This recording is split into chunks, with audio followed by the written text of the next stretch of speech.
Good afternoon, everyone. I'm Ala Pascavati, and I will be the moderator for this webinar.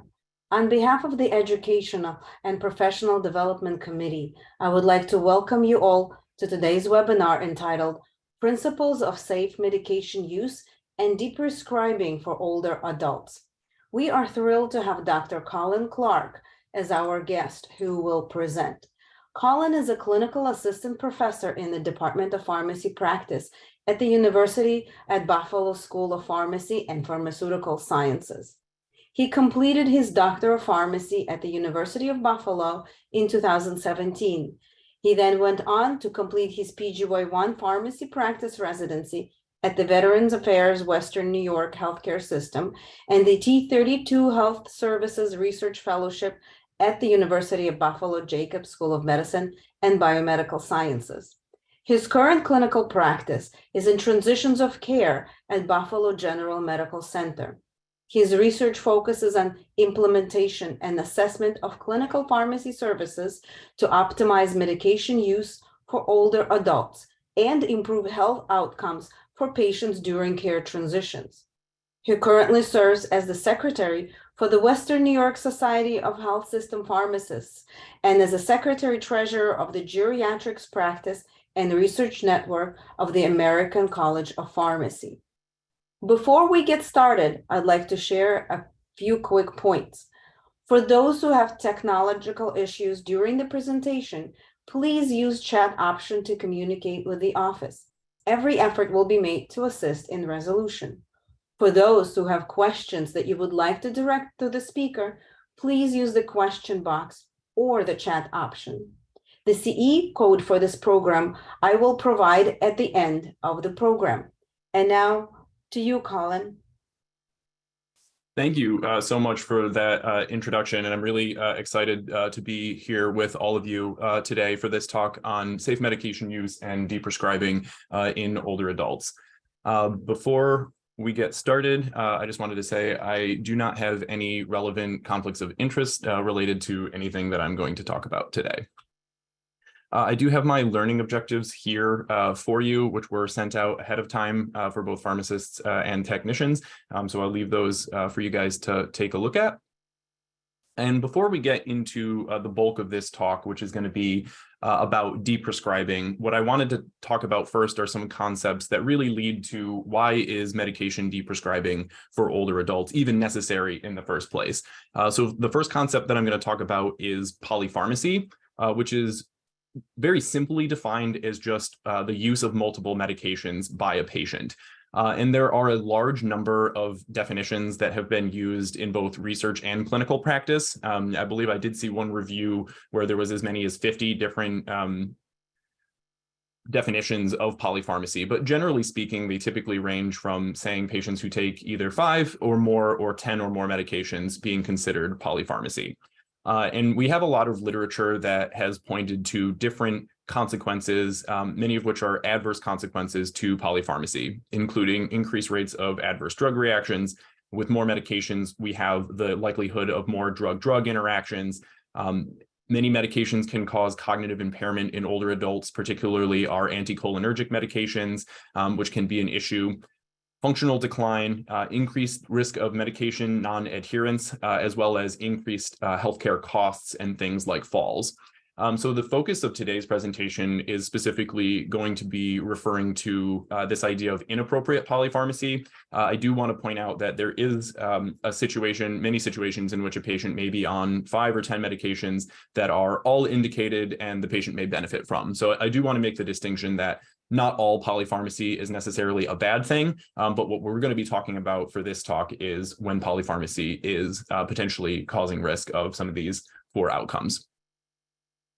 Another concept that we'll be talking about throughout the rest of this talk is the idea of potentially inappropriate medications. And these are defined as medications where the risk of using the medication outweighs the potential benefit for using that medication. And this is a particular problem among our older adult population. Studies have showed that at least in the US, the prevalence of being on at least one of these medications in adults over the age of 65 is as high as 30% or more.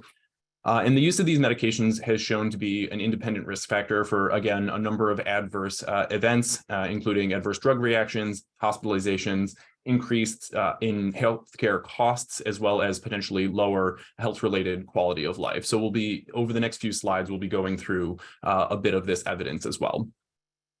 So starting with healthcare utilization, and again, I will point out that the studies that I'm presenting here are more to just illustrate some of the data that's out there. This is by no means a comprehensive look at this area of research, but it is an area of interest of mine, as well as it has been sort of done over the last several decades. So I tried to put this together in a way that would illustrate sort of this data over time.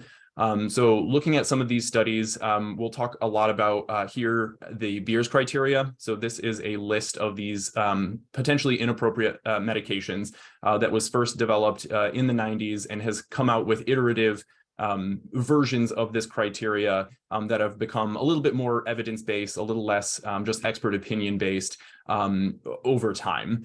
So the first study by Fillenbaum and colleagues looked at the 1997 version of the Beers criteria, looking at, for patients that were on these medications compared to those that weren't, things like time to hospitalization, number of outpatient visits, and time to nursing home entry. And these authors found that there was an increased, a shorter time, increased hazard ratio for patients in terms of time to hospitalization. Claren and colleagues, again, looked at that same criteria. They were looking at slightly different outcomes, including hospitalizations and mortality, and did see a significant association with these medications in a Swedish cohort of patients over 75 in terms of the risk of hospitalization, but they didn't see a higher or a difference in the relative risk of mortality. Another study by Albert and colleagues looked at 3 years of data from a single employer here in the United States. They used a slightly more updated version of the Beers criteria, as well as an NCQA criteria, which gave a similar list of inappropriate medications, and again, looked at hospitalizations, and based on both of these criteria, saw an association between use of these medications and hospitalization. And the last study that I have listed here was actually from some work that I did during my fellowship training. We looked at adults over the age of 65 from the Medical Expenditure Panel Survey, which is a nationally representative survey administered in the United States. So we looked at 5 years worth of data from that source and looked at the association between Beers criteria from the 2019 criteria on hospitalizations, emergency department visits, as well as number of outpatient visits. And again, across the board, saw an increase in healthcare utilization. Talking a little bit about the costs potentially to these medications, again, looking at the Beers criteria as our exposure. Thick and colleagues looked at healthcare payments related to inpatient, emergency department, and outpatient visits from, again, an HMO in the southeastern United States. And again, across the board, saw increased levels of healthcare spending in patients that were on these medications versus those that weren't. A few more recent studies, Feng and colleagues looked at SEER-linked Medicare data, particularly looking at specific different types of cancer and which patients were prescribed potentially inappropriate medications from the Beers criteria from the 2015 version, and again, also saw increased costs related in those patients in an oncology population. And then lastly, another part of the study that I did, again, when I was a fellow, we were also interested in what are the healthcare costs related to patients that are on these medications. And we did see a higher total medication costs, or sorry, total healthcare expenditures in this patient population. But when we broke it down by different care settings, we found that this was mostly weighted by costs related to outpatient visits, as well as specifically medication costs. And then lastly, I wanted to talk a little bit about health-related quality of life with these medications. There are a number of studies here which actually show a little bit more conflicting results when we look at health-related quality of life. I will point out 2 studies, one by Wallace and one by Kahir, that both looked at the EQ-5D, which is a measure of health-related quality of life. Both of these studies found that patients who were on more than two or more, I should say, potentially inappropriate medications were more likely to have a lower health-related quality of life. Interestingly, the study by Moriarty and colleagues actually didn't show an association with health-related quality of life with the STOP criteria, which is a similar criteria to the Beers criteria in terms of identifying potentially inappropriate medications.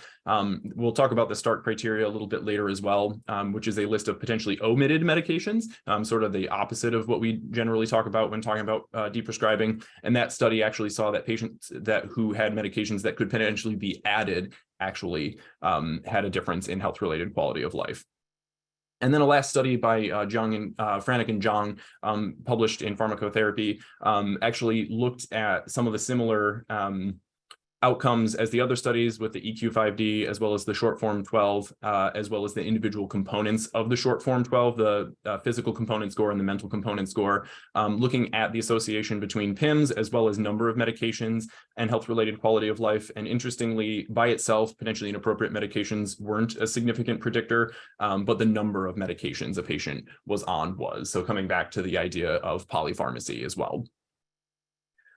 So now that we've sort of set up the problem, so polypharmacy and potentially inappropriate medications being what we are attempting to address, deprescribing really is meant to be the solution to that.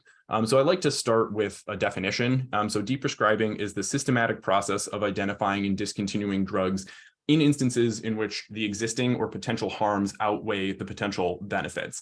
And this should be done within the context of an individual patient's care goals, level of functioning, life expectancy, values, and preferences. And I also like to, when I'm teaching this at the pharmacy school and talking about this concept, is it really should be seen as part of just the good prescribing process in general. So it's always something that we should have in the back of our head when we're working with providers, working with clinicians, not only being an advisor as to when it would be appropriate to start medications, but equally when it would be reasonable to consider coming off medications. I am going to talk a little bit about some evidence related to deprescribing as well, with a similar caveat as before, that this is by no means a comprehensive list of the studies that have been done, but I want to highlight some of the different areas where I think deprescribing can be helpful and take a look at some of the interventions that have been done to sort of illustrate some ways that you might be able to apply some of these in your own clinical practice. So the first study was actually done in the mid-90s by Hanlon and colleagues. This looked at patients over the age of 65 with at least 5 chronic conditions, and they were randomized to receive basically a clinical pharmacist review that included use of the MAI, which is the Medication Appropriateness Index, a medication history with recommendations made to their provider. And these providers, this study was able to show an improvement in the level of inappropriate prescribing between the intervention and the control group. That was significant, 28% versus 5%. The next study by Garfinkel and Mangan was a study that involved a comprehensive medication review using the Good Palliative Geriatric Practice algorithm for community dwelling older adults. And this study was able to show that 82% of medications that were recommended for cessation were able to be stopped with no attributable adverse events related to stopping the medications. And 88% of the patients that received the intervention reported an overall improvement in their health. The next study was a smaller study, but it was an open label randomized control study that again showed similar results. It was relatively small, but of the 15 medications that were recommended for discontinuation, 11 of them were able to be stopped and another 4 were able to have the dose reduced. And the last study I have here actually occurred in a residential care facility, so more of the nursing home type setting. This was another medication review provided by a pharmacist with an attempt to reduce the number of medications, potentially inappropriate medications, which also did show significant reduction in those medications, however, did not show any improvement in mortality. A few last studies that show a little bit different perspective. So Ammerman and colleagues conducted a study in a geriatric primary care setting within the VA. Their goal was to determine if having a pharmacist as part of an interdisciplinary team resulted in greater deprescribing of potentially inappropriate medications versus usual care. And these authors also did find about a 10% increase in the amount of potentially inappropriate medications that were deprescribed over the course of this study. And what I found particularly interesting was in this study, and this is the only one study that I know that has specifically looked at this outcome, was that they showed a higher percentage of risk-benefit discussions that were documented in the chart related to deprescribing. So you can see it happened in 65% of the intervention group and almost none of the other patients. So we'll talk about that a little bit later in this presentation, how important it is when we attempt deprescribing to really make sure that we document that well in the chart. The next study that I talk about, I actually have two references cited here. One was the original study, the cluster randomized trial, and the next was a post hoc cost utility analysis. You may recognize from the description, I apologize, I didn't spell it out here. This is actually the Deprescribe randomized control trial that was conducted at community pharmacies in Canada with the goal of having an intervention to deprescribe one of 4 Beers criteria classes of medications, including sedative hypnotics, antihistamines, glyburide, or NSAIDs. Essentially, the intervention they studied here was 2 parts. It was an educational brochure about deprescribing these medications that was sent to providers, as well as pharmacist recommendations sent to providers. So this study did show an improvement in the rate of discontinuation of these potentially inappropriate medications. And then the post hoc analysis, cost utility analysis by Turner and colleagues specifically looked at the sedative hypnotic population and suggested that there could be also some cost savings as well as improvement in quality adjusted life years for these patients. And then the last study was a study by Shepard and colleagues. This is a little bit different of a take, but this was looking less at potentially inappropriate medications, looking more at patients who are being treated for hypertension over the age of 80, who are on at least 2 medications whose providers thought that they had a goal of less than a systolic blood pressure of 150 millimeters of mercury. They were randomized essentially to a 1-to-1 to either have one of their medications reduced or usual care, which would be maintain the same. And essentially what these authors found was that they were able to successfully come off medications without functionally losing control of their blood pressure goal. So just as a summary, the available evidence suggests that deprescribing interventions in various settings can lead to improvements for patients prescribing, particularly reducing the level of potentially inappropriate medications without potentially leading to deterioration in their clinical status. Really, for future directions, and this is an area that my group here at the University of Buffalo is actively interested in, is further research and best understanding implementation strategies for deprescribing and how to motivate policy change that allows deprescribing to happen better in clinical practice. So getting more into sort of what I think of as the nuts and bolts of deprescribing in terms of how do we understand how to do this in clinical practice, I think it's important to understand the barriers that exist both from the clinician side, the pharmacist side of things, as well as barriers that may be present in the minds of patients and or their caregivers. So there's been a good amount of data that has come out in recent years related to barriers to deprescribing, both sort of quantitatively as well as a number of qualitative studies that have really looked to better describe what are the barriers that providers have, for example, in primary care when they want to deprescribe? Similarly, what do patients think about this whole process? And some of the different buckets that we can sort of drop these barriers into are things like individual or patient factors, sociocultural factors, personal and relational factors, and these are both between patients and providers, as well as between providers and other providers. As well as organizational factors. So these are more related to the healthcare system itself. So we'll go through some of these barriers and some examples of the different types, as I mentioned before. And then on the next slide, we'll also talk about the flip side to that coin. So what are some of the things that facilitate or would facilitate the ability for us to deprescribe if they existed in our system? So the first thing, I'll start with the sociocultural. So this is sort of the medical culture of prescribing. So a lot of us went to pharmacy school. We're very familiar with clinical practice guidelines. And, when we think about clinical practice guidelines, a lot of times they are very good at telling us when and telling providers when to prescribe a medication. They may be less good at telling us when to stop a medication. And it does have a lot to do with how we are trained in medicine. Looking at relational factors, some of this can be uncertainty or fear of accountability. So on the part of the medical provider who is considering deprescribing, if the patient is doing okay now, there can be some trepidation as to what would happen if they take away a medication that, may cause harm, but maybe hasn't caused harm yet. The other thing in terms of relationships is if it is a provider that thinks a patient should come off a medication, perhaps they are not the one that started that medication. They may not feel like they have the authority potentially to stop that medication that was maybe started, but at the recommendation of either another provider or a specialist. Organizationally, one of the things that we think about when patients are in the clinic is limited time. So deprescribing is a process. If a patient is not reporting any symptoms, it is very unlikely that a provider will prioritize that as potentially a priority for that patient. There's also no targeted funding specifically to bring in a patient to review their medications and specifically stop medications, as well as many times, particularly in the US healthcare system, patients receive care from a number of different providers in different settings, and we may not always have all of the information that we would need to make appropriate recommendations related to deprescribing.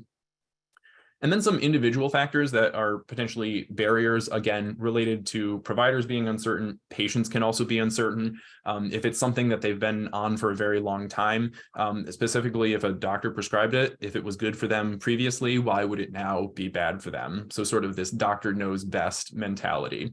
And then obviously impaired cognition can also play into it and may be a barrier to patients fully participating in the deprescribing process. Similarly, it's not all bad things. There are other things that are facilitators to deprescribing. So from a social cultural point of view, being able to work with patients and acknowledging that sometimes less is more. So just as much as medications can do good, they can also sometimes do harm, and highlighting what the benefits are to coming off these medications and getting buy-in that way is something that we'll talk about going forward. Related to the relational sort of context that are facilitators are continuity of care. So if a patient is able to receive care predominantly within one institution or in an area that has an integrated healthcare system, this can greatly improve the ability to be successful with deprescribing based on the ability to share information and communicate information between providers. And then from the pharmacy point of view, having access to those records as well. Organizationally, if there was reimbursement tied specifically to deprescribing and deprescribing outcomes related to potentially inappropriate medications, that would obviously be helpful, as well as access to support and resources, which is something that over the last several years has become more available. And I will go through some examples later in this presentation about resources that are available related to deprescribing. And then back to individual factors, making sure that patients are aware of the potential harms of potentially inappropriate medications, as well as being able to have a good goals of care discussion with patients. And later in this presentation, we'll also talk about some ways as clinicians that we can sort of do a good job or do a better job maybe of talking to patients about the timescale of benefits to patients versus harms, and some ways we can use that to our advantage to get buy-in from patients. So for the rest of this presentation, I'm going to be talking a lot about sort of the process of deprescribing.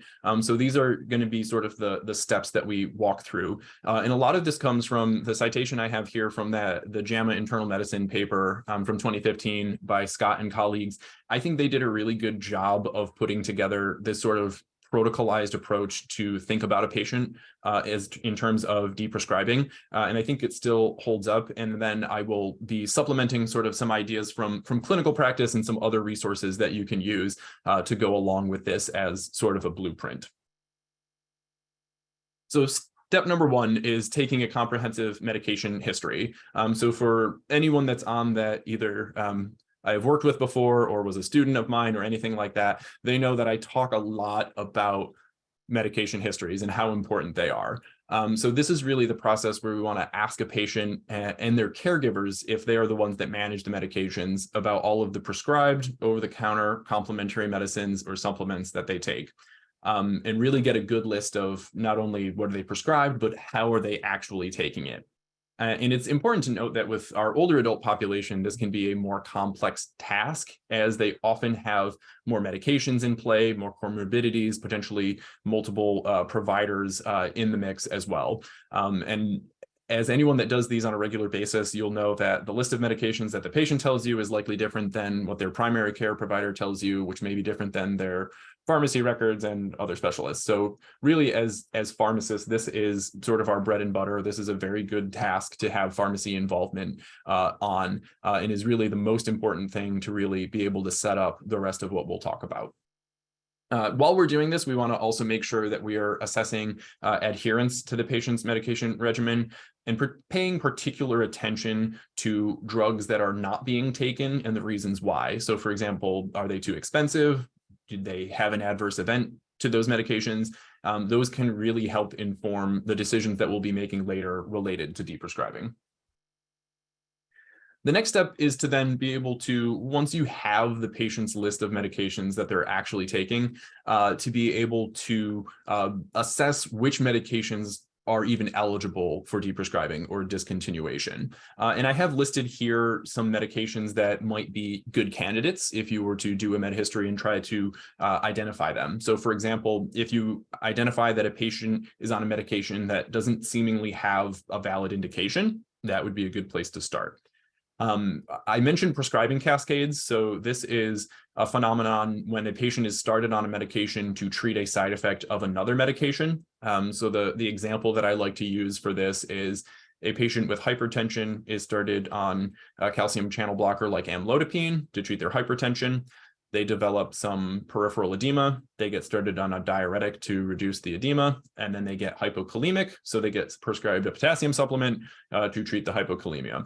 So this is an example of a prescribing cascade. And if we can identify that, we can go back to the beginning and sort of make a change there and prevent the addition of 2 or more other medications. We'll talk more about potentially inappropriate medications and some ways to identify those, but those are also a good option to have on your list for potential discontinuation. And then later in the presentation, we'll also talk about some preventative medications and being able to tell, is it likely that they will confer benefit for the patient given their remaining lifespan? So we'll talk about some tools as well that we can use to sort of estimate lifespan and use that in our risk-benefit valuation. And then other things would be drugs that are imposing an acceptable treatment burden. This can either be cost or just, the process of administering the medication is too difficult for the patient. I have here some tools. We've talked about a few of them already in terms of being able to guide deprescribing. So we've mentioned the Beers criteria as well as the STOP criteria already. So these are lists of medications that are potentially inappropriate for older adults. The risks of these medications may outweigh the benefits. And I have some additional information about both of those criteria. These are some of the ones that we see most commonly used in research to sort of quantify the appropriateness of prescribing. Another one that I have here is the Medication Appropriateness Index. Whereas the STOP criteria and the Beers criteria are explicit lists of medications, the Medication Appropriateness Index is a little bit more implicit. So this is a list of 10 questions that are asked about all of the medications a patient is on, and then the user has to rank it on a 3-point Likert scale of inappropriate, marginally inappropriate, or appropriate. Vione, this is another way of categorizing medications based on which ones are vital, important to quality of life, optional, there's no indication, and making sure that everything does have an indication. This is a way to sort of, again, conceptualize which ones are potentially important and which ones could potentially be considered for deprescribing. And then lastly is this resource, deprescribing.org. This was made by a group from up in Canada. And this is a really helpful website. It has a lot of tools for clinicians as well as educational resources for patients as well. And they actually have a number of published clinical practice guidelines as well as algorithms for a number of different potentially inappropriate medications, including benzodiazepines, PPIs, antipsychotics, medications for Alzheimer's disease, as well as antihyperglycemics.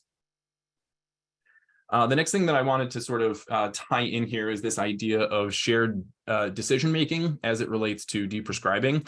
So this is a process in which clinicians and patients work together to select what treatments they would like to proceed with. And it involves provision of both evidence-based information and options, as well as where, informing the patient where we know, have good evidence for what outcomes we might expect, as well as where there are uncertainties. So I have this sort of depicted as two different sides. There's the clinician side, who is there to present the options and to give an estimate of the risk and benefit of certain treatments. And then the patient brings in their attitudes, their values, their preferences, as well as their social circumstances. And those two groups will work together to make the shared healthcare decisions. We've touched on a little of this already, but looking at the potential for drug-induced harm.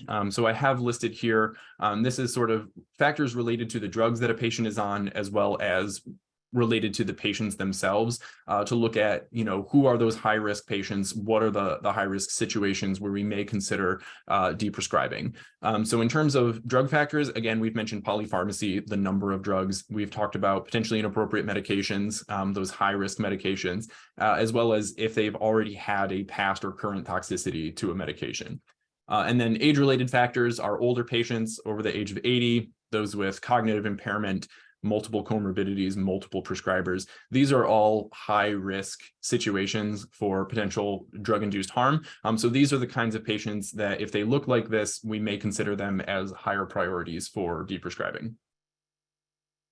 The next step, once we have our medication history completed, we have then identified which medications are potentially on our list for discontinuation. The next thing we need to do is start thinking of how do we prioritize which medications we think the patient would benefit from coming off of. So we can think about this in a couple different ways based on some of this following criteria.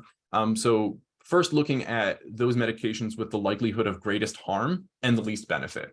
So if a patient comes in to see us and they are actively complaining of a potential side effect to a medication that we think is potentially inappropriate for them, that sort of reveals itself as sort of a slam dunk of that would be a good place to start. Alternatively, we can look at those that are the easiest to discontinue. So if the patient isn't experiencing any active side effects, we can look at those medications that maybe have the lowest likelihood of withdrawal reactions or disease rebound, and if possible, starting there. Another way to look at it is to look at the medications that the patient is most willing to discontinue first. So all things being equal, if you don't have, as a clinician, there isn't any active harm, you would think that there's a number of different medications we could attempt starting. If there's one that the patient is the most open to, it might be a good idea to start there, because that can gain some buy-in with the patient and sort of help as you move through the process with the patient in deciding to maybe come off of some of the other medications that you have identified as potentially inappropriate. And a suggested approach from this algorithm is to really rank medications from high risk of harm and low benefit to low risk of harm and high benefit, and then to start discontinuing where appropriate in sequential order based on that valuation. Like I mentioned before, I'll talk a little bit about being able to look at a patient and be able to tell where they may benefit from medication. So this is talking a little bit less about those potentially inappropriate medications, maybe a little bit more about medications that we would typically use for either primary prevention or for chronic disease states. So what I have here is a number of different tools that we can use to estimate life expectancy for a patient. So I won't go through all of the details of all of these, but some examples that you may be familiar are things like the Palliative Performance Scale, typically used in end-of-life and cancer patients.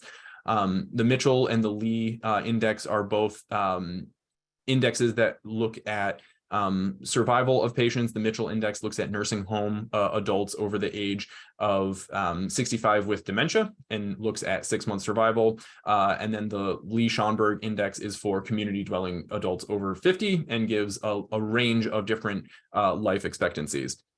So I won't go through all of these, but I will point you in the direction of a useful tool.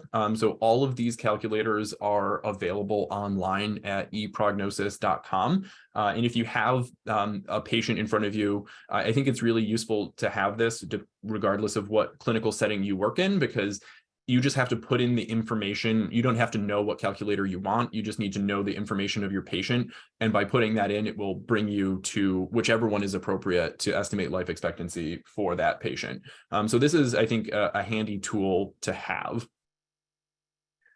So I do have a polling question that we'll take a little bit of a break and go through here. So this is a brief case. So JC is an 86-year-old female patient with advanced dementia and COPD who was recently admitted to the memory care unit at a nursing home. And which of the following tools would be the most appropriate to estimate her life expectancy? Palliative Performance Scale, the Mitchell Index, Flacker 1-year long-term stay revised index, or the Flacker 1-year newly admitted? I'll give you a few seconds to put in your answer.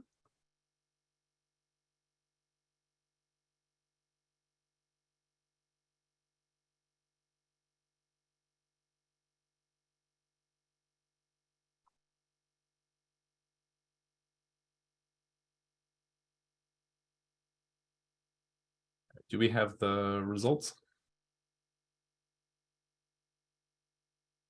All right, so it looks like a little bit of a mix on this one. The correct answer, I would say, would be the Mitchell Index. So this was particularly for patients who were admitted to the nursing home setting, but also have dementia as well. So getting into estimating risk of harm and benefit. So being able to know how long a patient's life expectancy is important. What we then want to be able to do is estimate the risk of benefit and harm to our medications. So you may remember from pharmacy school the idea of this number needed to treat, which tells you the number of people that need to be treated to achieve or prevent a certain event, and is calculated as the inverse of the absolute risk reduction. And number needed to treat is always calculated as the benefit over a defined period of time. And this is sort of inversely related to life expectancy. So an example that I'll give is the number needed to treat for drug X to prevent an MI is, say, 20 patients at 5 years.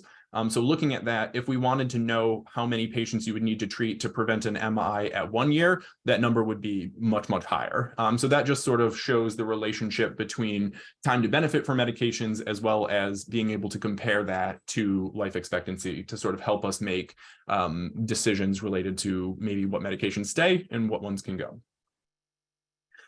So some related concepts to the number needed to treat are this idea of the time to benefit from medications, as well as the time to harm for medications.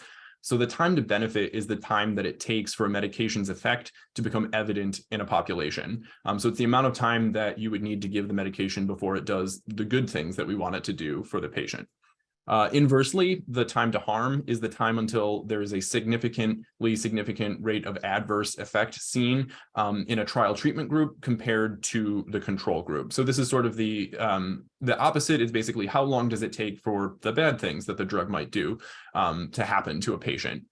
So the example I like to give here in sort of rationalizing this is intensive blood glucose control in a patient with diabetes. So we know that it can take up to 10 years to really get benefit in terms of preventing those microvascular and macrovascular complications associated with diabetes. But when we think about some of our medications like insulin, and particularly in patients that are on more complicated basal bolus regimens, the time to harm from the misuse of those medications or adverse events related to those medications can be as short as minutes. So I did have an opportunity to work with a patient recently who was being discharged from the hospital that was a very similar situation to this. They were 83 years old, came in for an MI, had a sort of complicated hospital course, complicated by some hypotension, falls related to the new medications that were started. And in working with the team, they felt strongly that because they were on basal bolus insulin in the hospital, they wanted to send them home on basal bolus insulin. But for an 83-year-old patient with an A1C just barely over 8, with sort of the complicated picture that they had in their remaining life expectancy, we were able to go through that with them and eventually were able to back off of the insulin regimen and really put them on something oral that very likely would get them to goal with potentially less of a risk of harm to that patient. So this was a little more prospective, but I think it is a good illustration of how you can use this type of data in the context of deprescribing. I include this. I think this is important when we think about deprescribing, to not only limit it to those medications that we think of as potentially inappropriate or the Beers list type medications, but for those of you that may work in either the primary care or the ambulatory care setting that work with that patient population, thinking about some of the time to benefit from our chronic medications. So this was some data that was pulled together and published in the Journal of the American Geriatric Society in 2018 that I think is a pretty useful reference point in terms of what the estimated time to benefit is for some of these medications. So bisphosphonates for osteoporosis, 8 to 19 months. Statins for primary prevention, 2 to 5 years. Primary prevention in the setting of hypertension can be 1 to 2 years.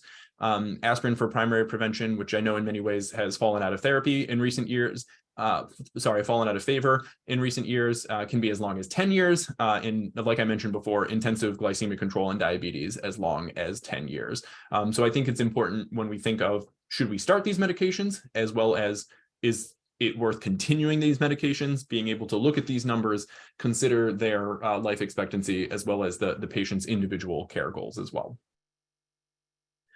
This is sort of my summary related to the last few slides. So in looking at it, if the patient's life expectancy is less than the time to benefit for the medications, generally speaking, continuing that medication is not recommended, and we could consider discontinuation of that medication because these really are medications that may contribute risk. We know that all medications carry some risk of side effects, and the likelihood of benefit is low at that point. When we think about when the life expectancy is approximately equal to the time to benefit, this is really where we would embrace that shared decision-making approach. We would consider the patient's values and preferences and really leave them to drive the decision. And then when the life expectancy is greater than the time to benefit, generally speaking, this is when we can consider medications should be continued.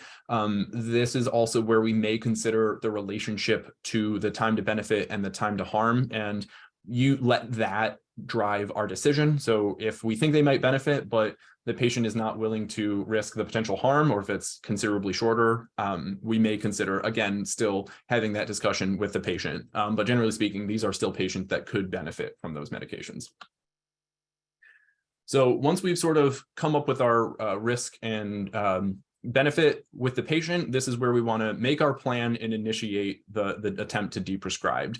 And again, I like to always gain buy-in before we do this, and really discontinuing one agent at a time, unless there are multiple that are actively causing harm, is really the safest way to go about this, and reduces the likelihood of being confused about what effects are attributable to coming off the medication if you do it one at a time. It's important to consider tapering medications when withdrawal symptoms are possible.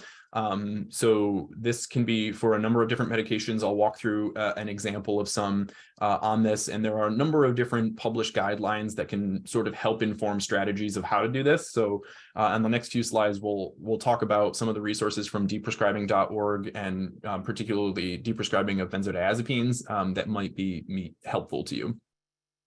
It's also important to make sure that we're communicating our plan for deprescribing to the other people that are involved in taking care of the patient, including both healthcare providers and caregivers, especially from the point of view of the pharmacy is, making sure things don't get auto refilled. If the provider really wants them to be stopped, that would potentially be a problem.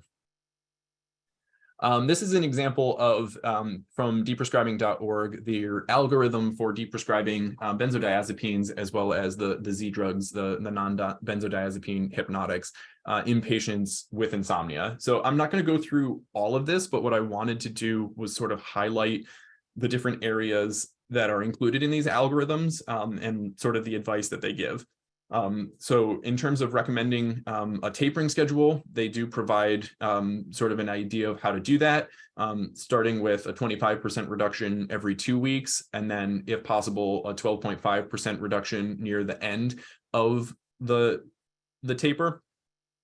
There's some information here related to monitoring as well, things to look out for, what non-drug approaches are available on the next slide that are on the back of the algorithm, and then some other things to consider if patients have a relapse in their symptoms. So being able to maintain the dose for 1 to 2 weeks and then continuing the taper, I think is important, and really empowering the patient to be in control of the taper is important. So if they're having symptoms and they need to slow down or go back to a previous dose, allowing them to do that, because a lot of times patients will get frustrated and give up on it and then end up on it long term. So being very thoughtful about how you empower patients to come off these medications is very important.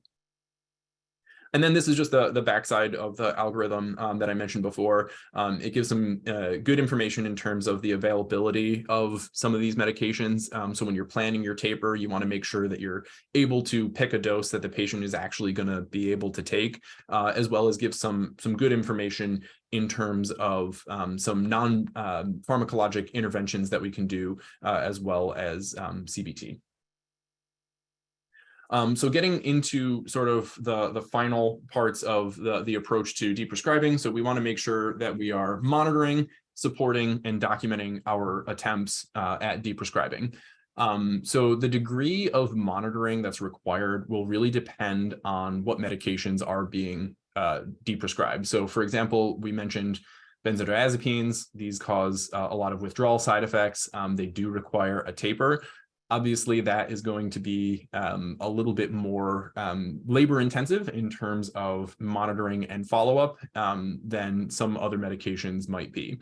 I think what I like to talk about is where is the role of the pharmacist in all of this? As medication experts, I think this is definitely something that we are trained to do and could be a good extension of a provider if we were to participate in deprescribing, in terms of being able to talk to a patient either telephonically or in person, monitor for withdrawal symptoms, medication side effects, and be able to be involved in that process, particularly with the advent of more telehealth type interventions going on. I think there's a lot of room for pharmacists to be involved in this process.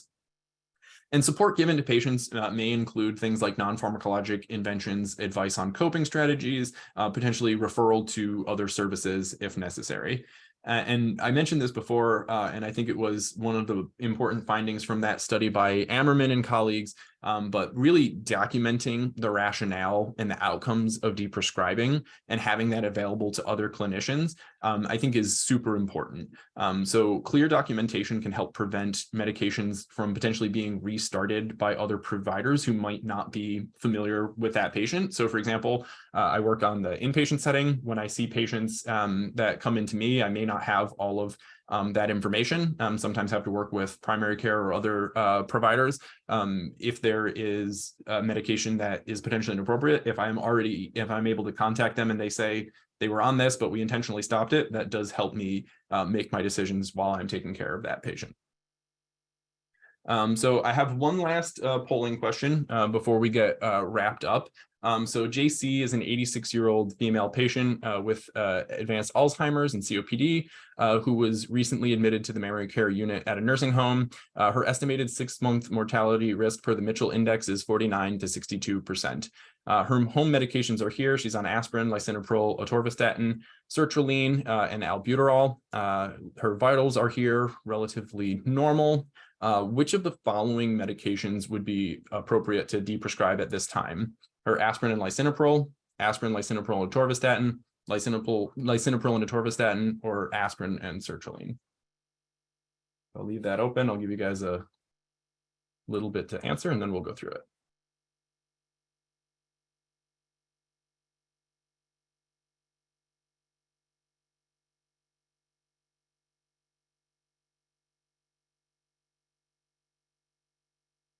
All right, we can close the poll. All right, so it looks like the majority of people said aspirin, lisinopril, and atorvastatin. I would agree with that for this patient. With their life expectancy less than 50% at 6 months. If we go back to sort of our the list of medications that I mentioned for time to benefit for medications. This is an 86-year-old lady. Likely the benefit that she was going to get from all of these medications, she's likely already had, and I don't see anything indicating that she would maybe be a secondary type prevention. So I'm looking at this from the lens of this would be more of a patient that we were treating for primary prevention. So I think it would be appropriate to stop all 3 of those medications at this time. So just some conclusions. So polypharmacy and potentially inappropriate medications are a potential threat to the safety of our older adults. By using shared decision-making, we can help to empower patients and facilitate deprescribing when it's appropriate. And collaboration between patients in terms of deprescribing is one approach for our older adults that we can, as pharmacists, help to improve the medication safety in this patient population. And with that, if you have any questions, I think we have a few minutes before we get wrapped up here. I would be happy to address them. Thank you very much, Dr. Clark, for providing today's webinar. I'm going to announce the CE codes for typing in their questions in the Q&A box. The CE code for the program for the pharmacists is BARRIER, BARRIER.